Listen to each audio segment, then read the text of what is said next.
Salut à tous, je suis très content de te retrouver aujourd'hui pour une nouvelle vidéo sur Bitcoin avec des bonnes nouvelles et ça fait plaisir. Donc je vais te parler de ça dans cette vidéo. On a des signaux qui sont très encourageants, on ne va pas crier victoire, mais je trouve que les structures qu'on est en train de voir en ce moment sur Bitcoin sont des structures qui commencent à devenir haussières. On a également ici des signaux sur MACD qui nous montrent qu'on retrouve un petit peu d'intérêt autour des 90 000 dollars une fois qu'on est venu chercher ces poches de liquidité.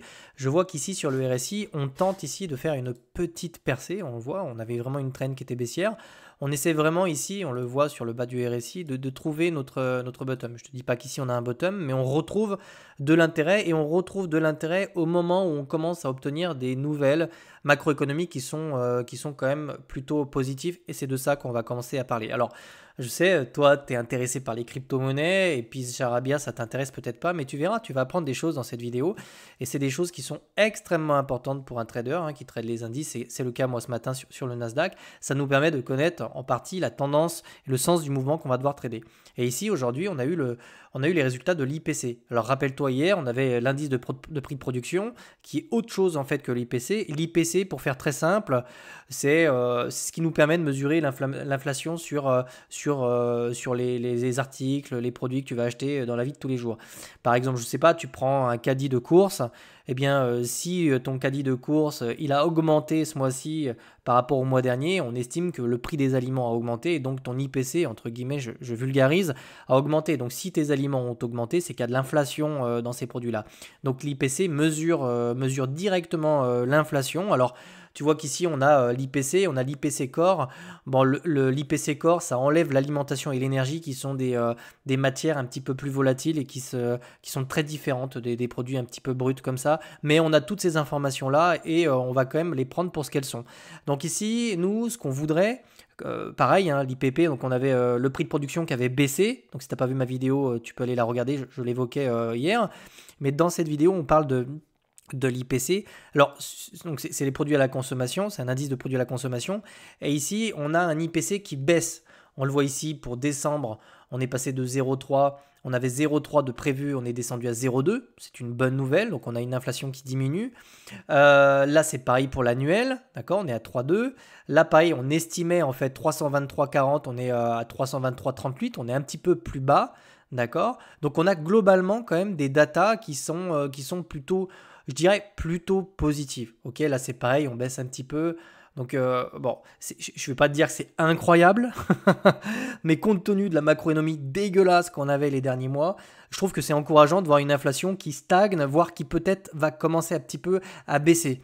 Ça peut nous inviter à penser que sur nos indices à risque ou sur le marché des crypto-monnaies, on peut retrouver peut-être un petit peu de volatilité ou au moins on peut peut-être trouver en fait un bottom. Ok, donc maintenant qu'on a vu l'IPC, que tu sais ce que c'est, donc un indice de prix à la consommation, que c'est ce qui mesure directement l'inflation, eh bien on va directement aller voir ce qui se passe sur nos graphiques. Première chose, dollar index qui semble ici quand même avoir beaucoup de mal à tenir ses plus hauts. Et ça, vraiment, je vais te le dire, ça c'est quelque chose qu'on a déjà évoqué sur la chaîne. Si on commence à avoir un dollar index qui retrace comme ça, même si c'est haussier, même si derrière il vient casser, c'est pas très grave. Si on a un dollar index qui lâche un petit peu ici, ça pourrait vraiment redonner de l'énergie et du momentum sur nos indices, d'accord. On voit qu'ici, on a vraiment, sur Bitlearn, vous les connaissez, les doubles divergences directives. Donc, on avait celle-ci, on a retracé. Et en fait, on a quasiment une triple divergence. Si on pourrait l'appeler une triple divergence directive, on la retrouve également ici sur le RSI. Donc, on a quelque chose de plutôt baissier ici quand même sur le dollar index. Et ça peut faire nos affaires. Ça peut faire nos affaires. En tout cas, c'est cool de voir est-ce qu'on a une résistance ou quelque chose ici. Ouais, on a celle-ci. Bon, c'est pas une énorme résistance. Mais ici, c'est plutôt encourageant ici de voir, on est vraiment repassé en fait au-dessus de ces énormes résistances et on a l'air vraiment de retracer. Donc on va le laisser faire. Zone de surachat ici sur le RSI, ok, en daily. Pareil, ici, triple divergence baissière sur MACD. Donc si dollar index dévise, pour info, le dollar index, pour ceux qui suivent ma vidéo, c'est le dollar contre un panier de devises internationales. Et ça nous montre en fait si le dollar est plutôt a du momentum face à ces devises-là. Et ça fait pas nos affaires quand le dollar index est fort contre nos indices parce que ça montre une fragilité des indices à risque, etc. Donc c'est très important de surveiller le dollar index. Ici, D'ailleurs, je ne suis pas allé voir ça. Là, pareil, c'est très important ça. Donc, on en a parlé ici et on voit quoi? On voit que les obligations d'État, les taux d'intérêt semblent baisser. Donc, cool aussi avec divergence baissière Vraiment, les datas sont pas si catastrophiques sur mes graphiques. En tout cas, ici, pareil, double divergence, très bien. Ici, c'est pareil, on vient chercher une deuxième zone de surachat. Donc, pour information, USDCY, c'est le taux d'intérêt sur les obligations d'État à 10 ans. Et ça nous donne des informations aussi sur l'inflation. Plus ça monte, plus on a un dollar qui est inflationniste et plus les gens vont plutôt acheter des obligations d'État et vont demander des taux d'intérêt plus élevés. Donc ça, c'est plutôt cool de voir ça. Ok, on va repasser sur Bitcoin. Le mec, il me regarde, il doit se dire, mais qu'est-ce qu'on s'en branle? Il nous parle de l'IPC, ensuite il va sur je sais pas quoi, les obligations. Non, bah, je vous montre tout ça parce que c'est vraiment important de voir tous ces indices-là. Tout est corrélé, ok? Donc ici, maintenant, on va regarder un petit peu ce qui se passe sur Bitcoin. Alors, je crie pas victoire. Oui, j'aime beaucoup le fait d'être venu chercher sous cette zone-là. Alors, si tu suis mes vidéos, tu sais que je m'attendais peut-être plus à quelque chose d'un peu plus profond. Moi, j'aurais aimé qu'on revienne vraiment chercher les 85 000.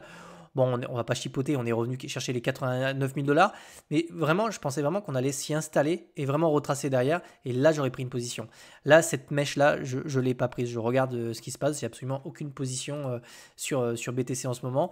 Mais, mine de rien, on est venu chasser ces liquidités qui se situaient très clairement sur ces niveaux-là. Et on a eu un rebond technique assez rapide. Ok, on retrouve du momentum. Alors, maintenant, je te mets en garde sur deux niveaux importants. Ici, on est dans une configuration de type, ça ressemble de plus en plus à ça, on va pas se mentir, une espèce de bull flag, qui sont des patterns de continuation haussière. Donc le bull flag, c'est quoi? On vient chercher un mouvement d'extension, et ensuite on vient chercher comme ça des résistances qui sont descendantes, avec des creux qui sont descendants, ok, pareil, pour ensuite venir chercher en fait une structure de retournement pour recasser la dynamique. Et c'est ça, hein, en fait, un bull flag. C'est un petit peu ce qu'on avait fait ici en XXL. Donc vraiment, c'est ces patterns que je vais regarder. Et là, si tu regardes ces structures telles qu'elles sont, donc là, je suis en daily, hein, au passage, hein. Je vais te dire, après, il y a des choses positives. On va pas non plus... mais là, on vient chercher cette résistance. Et c'est maintenant qu'on est sur une trend qui est extrêmement importante. Donc ici, on peut avoir des traders qui peuvent sortir les shorts à l'approche de cette résistance. Donc ça, c'est la première chose à savoir. Si on vient la casser, alors dans ces cas-là, on va être confronté à une deuxième résistance qui sera un niveau Fibonacci, dont j'ai déjà évoqué l'importance sur la chaîne il y a quelques jours, c'était hier, avant-hier, je t'ai parlé de cette localisation-là, qui peut être une localisation durant laquelle les vendeurs vont essayer de maintenir le prix sous ces niveaux-là. Pourquoi? Parce qu'ici, on est d'accord que sur des mouvements plus importants, donc weekly, donc je vais essayer d'enlever ça pour que tu comprennes vraiment pourquoi ces niveaux-là peuvent être des niveaux de rejet. Je ne te dis pas qu'on va se faire rejeter, c'est des niveaux qui peuvent être très importants. Si on passe ici en weekly par exemple, et qu'on se met hop en droite, tu vois que si on veut maintenir, en fait, si ce marché doit être baissier, ils voudront vraiment absolument maintenir ce sommet plus haut que le nouveau. Et c'est pour ça que ici on pourrait trouver en fait ce fameux double top qui ferait qu'on est dans un marché baissier, etc. Tu comprends l'histoire. Et même si on avait ce double top, rien ne nous permettrait d'imaginer qu'on pourrait revenir justement chercher un plus bas et s'en extraire plus tard. Donc ça, c'est aussi des patterns de retournement. Mais je te dis simplement qu'ici, puisqu'on n'est pas devin hein, ici, on regarde ce qui se passe. En soi, c'est super cool hein, de voir tout ça. Il y a un super cluster de mèches ici, donc ça nous montre qu'il y a du momentum, même en weekly. Je me méfie simplement de ces deux localisations, la trend qui est ici, d'accord, et la localisation qui est ici. Je pense que dans sur l'un de ces deux niveaux, on peut connaître à minima un retracement. J'ai du mal à imaginer qu'on puisse aller en ligne droite péter la TH. C'est une chose possible, hein, mais voilà, je te dis, moi je m'attends à ce qu'on ait du rejet sur la résistance qui se situe sur la trendline autour des 100 000, niveau clé des 100 000, et autour en fait de cette résistance-là qui se situe autour des 102 000 $. Ok. Si on casse la trend qui est ici, on a un premier signe très haussier. Si on s'affranchit de cette localisation-là et qu'on part chercher la TH, c'est une excellente nouvelle. D'accord. Et en tout cas, quoi qu'il arrive, tu sais déjà ce que je pense de ces mouvements-là. Je pense qu'on est sur de la continuation haussière. Je pense que cette structure-là, en tout cas, c'est ce que je vois tous les jours sur des petites unités de temps, ça ressemble beaucoup à de la continuation haussière, mais ça ne sera probablement pas comme ça d'un seul coup. Je pense qu'on peut avoir une petite zone de secousse ici, autour des, je te donne les niveaux, 104 000 et 100 000. D'accord. Donc, deuxième chose, au fait, très important, je trouve qu'on a retrouvé du momentum sur MACD. Donc là, c'est très intéressant de voir que donc on avait vraiment cette divergence. Hein, ça, j'en ai beaucoup parlé les derniers jours. On avait vraiment ce cours qui venait chercher un plus bas, ok. Alors même qu'on avait sur MACD une divergence qui était haussière et un RSI qui nous faisait un support si tu veux, sur le RSI. On n'est pas venu chercher des plus bas, donc montrer qu'ici on a eu du momentum. Donc c'est pour ça qu'on a vraiment eu cette réaction haussière. Maintenant, j'ai vraiment envie de voir si on va retrouver du momentum au-dessus de MACD. Ici, tu vois qu'on a été rejeté rapidement. Là, j'ai envie vraiment qu'on ait une impulsion, vraiment quelque chose de solide qui nous permet de dire, bon, allez, c'est bon, on s'affranchit vraiment de la TH et on vient chercher un nouveau sommet. D'accord? Donc, c'est une possibilité. Très simple. Si je devais synthétiser ce que je pense vraiment de ce qui se passe sur le prix, pour moi, il y a 2 niveaux clés à surveiller. Celui-là et celui-là, d'accord? Si on les passe, ok, on vient chercher un nouvel ATH, il n'y a pas de problème. Je m'attends personnellement à du rejet. Si tu n'es absolument pas serein et si tu as absolument mal vécu le retracement qu'on est venu chercher à 89 000 $ et que tu as du BTC, c'est dans cette localisation autour des 100 000 que tu peux encore prendre des profits. Je te dis, il n'y a pas de mal à prendre des profits autour de 100 000 $ sur Bitcoin. Je ne te demande pas de tout vendre, mais si tu veux t'alléger l'esprit, c'est ici que tu peux le faire parce que le marché peut te laisser une opportunité de le faire dans cette localisation-là.